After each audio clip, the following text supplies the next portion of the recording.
तो पिछले एपिसोड में हमने देखा कि स्नो वाइट क्लैन के निंजास रात के अंधेरे में सिटी पर हमला कर देते हैं क्योंकि उस वक्त सिटी के वॉरियर उनसे अच्छी तरह से फाइट करने के लिए पूरी तरह से रेडी नहीं थे और ये निंजास भी बिल्कुल इसी चीज का फायदा उठाते हुए उन्हें नुकसान पहुंचा रहे थे कि तभी ये बात लियांगजी को भी मालूम हो जाती है कि सिटी पर हमला हो चुका है। ये देखकर लियांगजी भी अपनी फ्लाइंग स्वॉर्ड का इस्तेमाल करते हुए उसी फाइट वाली जगह की तरफ रवाना हो गया था। अब आगे तो नेक्स्ट एपिसोड बिल्कुल उसी सीन से शुरू होता है जहां ज़ुफिंग और उसके साथियों की लड़ाई स्नो वाइट के क्लैंस की निंजा से हो रही थी और यहाँ पर ये लोग उस फाइट को हार भी रहे थे कि तभी लियांगजी वहां पर आकर अपनी प्लान टेक्निक से उन निंजास को उठा कर मारना शुरू कर देता है। ये निंजास वहां पर लियांगजी को देखकर काफी ज्यादा घबरा गए थे क्योंकि इन्हें मालूम था कि हम लियांगजी से फाइट नहीं कर सकते, तो इसलिए ये सारे मिलकर वहां से जान बचाते हुए भाग गए थे। यहाँ ज़ुफिंग लियांगजी से कहता है कि मुझे माफ कर देना, सिटी की हिफाजत करना मेरा काम था और मैं इसमें नाकाम हो गया, तो इसलिए अगर तुम चाहो तो मुझे कोई भी सजा दे सकते हो, मैं इसके लिए पूरी तरह से तैयार हूँ। जिस पर लियांगजी उसे कहता है कि इसमें तुम्हारी कोई गलती नहीं थी क्योंकि इन लोगों ने रात के अंधेरे का फायदा उठाते हुए यहाँ पर हमला कर दिया है। अभी वहाँ पर ग्लू क्लैन का वो मरमेड और नेजी भी अपने साथियों के साथ आ गया था, जिसके बाद वो मरमेड लियांगजी को बताता है कि मास्टर हमारा एक साथी बहुत ही जख्मी हालत में हमें मिला है, जिसने हमें बताया कि सिटी के बाहर एक बहुत बड़ी आर्मी यहाँ पर हमला करने के लिए सीधा आ रही है।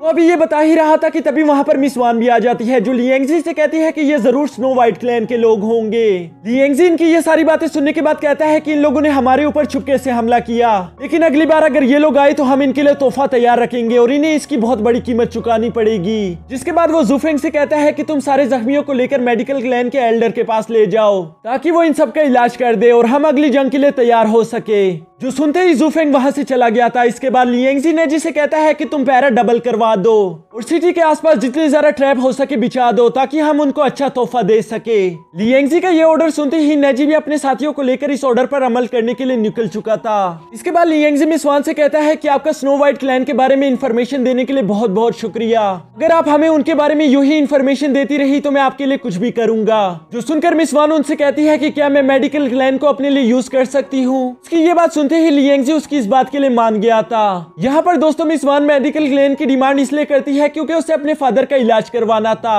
और वो अच्छे से जानती थी कि ये मेडिकल क्लैन वाले लोग काफी ज्यादा एक्सपर्ट है। अब हमें नेक्स्ट डे का सीन दिखाया जाता है जहाँ लियांगजी अपने साथियों के साथ पूरी तरह से रेडी खड़ा था। इसके बाद लियांगजी प्रिंसेस आर्या और मिस लिन से मिस वान का इंट्रोडक्शन करवाता है, जिससे मिलकर वो दोनों लेडीज काफी ज्यादा खुश थी कि तभी लियांगजी को नीचे से कुछ आवाजें सुनाई देती है, जिस पर लियांगजी जाकर देखता है कि ये तो वही स्नो वाइट क्लैन के लोग हैं। तो स्नो वाइट क्लैन का लीडर सीधा अपने साथियों के साथ सिटी की तरफ ही आ रहा था, जो लियांगजी को देखते ही कहता है कि मुझे माफ करना, लगता है कि मेरी वजह से तुम कल रात सो नहीं पाए। उसकी ये बात सुनकर प्रिंसेस आर्या को काफी ज्यादा गुस्सा आ जाता है और वो उससे कहती है कि कमीने तुम भी शर्मों की तरह यहाँ पर चले आए, मैं आज तुम्हें जिंदा नहीं छोड़ूंगी। जो कहते ही उसने एक फॉर्मेशन बनाना शुरू कर दिया था। इस फॉर्मेशन से बहुत ज्यादा वाटर एरोस सीधा उसी क्लैन पर हमला कर देते हैं, लेकिन वो स्नो वाइट क्लैन के लोग भी कुछ कम नहीं थे। उनके पास ब्रॉन्ज पिलर था जिसकी मदद से वो अपने आसपास एक शील्ड क्रिएट कर देते हैं। इस शील्ड की वजह से उन एरोस का इन पर कोई असर नहीं होता, जो देखकर मिस लिन भी एक तरह के स्पेल को कास्ट करने की कोशिश करती है, लेकिन वो स्पेल उसी पर बैकफायर हो गया था, जिसकी वजह से वो इंटरनली काफी ज्यादा डैमेज हो गई थी। ये देखकर वो काफी ज्यादा शॉक हो जाती है कि अचानक अभी मुझे क्या हो गया था, जिस पर मिस वान उनसे कहती है कि इस पर मैजिकल अटैक्स करने का कोई फायदा नहीं क्योंकि वो ब्रॉन्ज पिलर उनको रिफ्लेक्ट करके तुम्हें ही डैमेज कर देगा।